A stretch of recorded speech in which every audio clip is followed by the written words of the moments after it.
couldn't help but notice that you weren't subscribed. I find that to be very interesting. I couldn't help but notice that when you watch my videos, you don't press the like and subscribe button. I find that to be very interesting.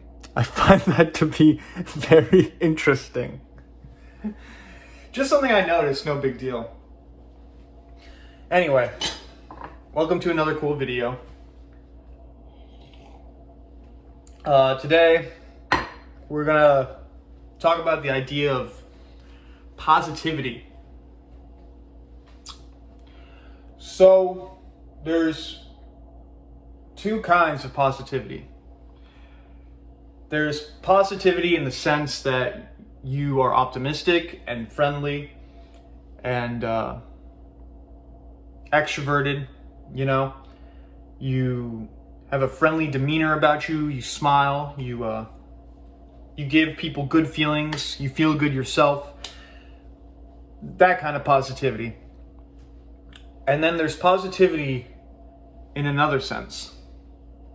There's positivity in the sense that when you are tested, when you have nothing, okay, when you're like Book of Job and everything is taken away from you, you can remain steadfast in your journey through life. And I want to talk about that second positivity and how you can adopt that kind of positivity into your life. Because if you can really adopt that kind of positivity, you can become unstoppable. So, let's say you're met with some kind of evil in your life. It will happen. Let's say you're met with some kind of evil in your life. Let's say some guy is just a jerk to you. Some guy is just, he's always like saying some shit, always some passive aggressive comment about the shirt you're wearing or the way you talk or something like that. Some comment about your weight, some comment about how you're weird. Some kind of negative force, right? Some kind of negative energy being thrown your way. What you do is this.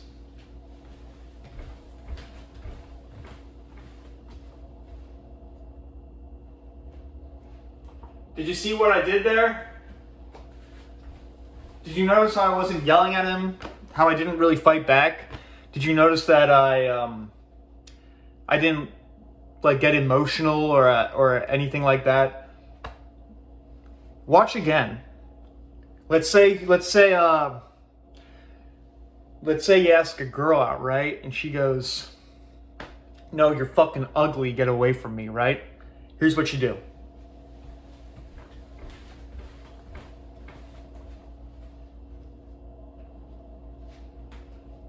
No emotions, no words needed.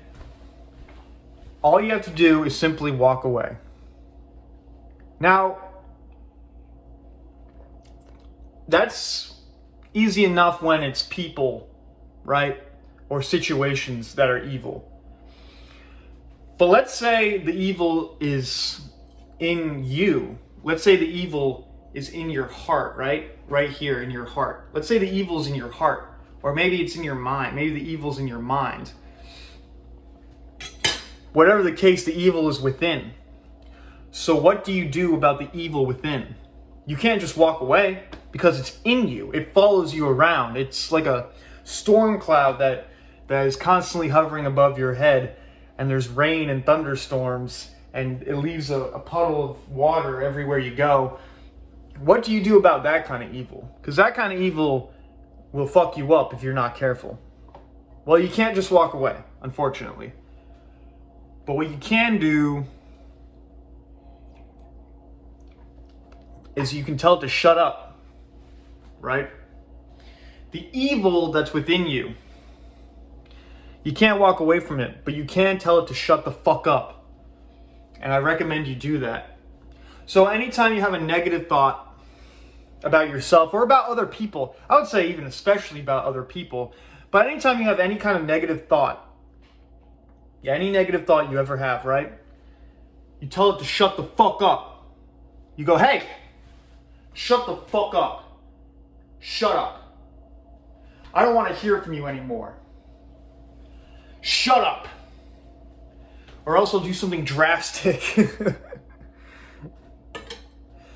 No, but seriously, so if you think, but that is easier said than done, because people don't necessarily have total control over their thoughts. And this is where meditation comes in. Meditation is a practice that's good meditation is a practice that's good to get into because it gives you more control over your mind. And if you have control over your mind, when you have negative thoughts and you've practiced the discipline of meditation, you can actually do something about those thoughts. You can symbolically walk away from those negative thoughts. So when you have negative thoughts, I'm not telling you to be, like a Pollyanna. I'm not saying just be positive and then force a smile and all that stuff. I'm not saying that. But what I'm saying is do not engage with evil. Do not engage with evil thoughts. Do not engage with evil speech. Do not engage in evil activities. And you'll know what's evil and what's not. Because what's evil is what's negative. And what's negative is what will bring you down. So the more negative thoughts you have, the more negative people you hang out with, the more negative activities you partake in, etc., the more negative of a person you will be, and the more you'll want to do something drastic. So it's not about replacing the negative with the positive. It's about making room for the positive to come into your life. Because people think it's just positivity and negativity, but there's also neutrality. And neutrality will bring you far. Because if you're neutral, you can allow for positive things to come into your life. But you have to do something about those negative thoughts. Because once you're in it, once you're in that hole, once you've dug yourself into that hole, right? And you're 6 feet underground, you have to do something about those negative thoughts and those negative interactions that you have. It's not about how you got there. It's about how you're going to get out.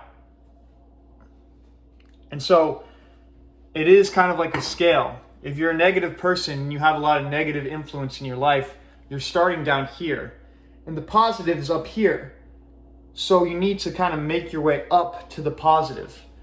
And that means what you're really shooting for is at the very least somewhere in the middle, so that you're not totally tortured by demons that you cannot see or comprehend. Or something like that. So, when you're made an offer, when someone hits you with some negative shit, and you'll know, when someone hits you with some negative shit, or some kind of negative offer, you do this.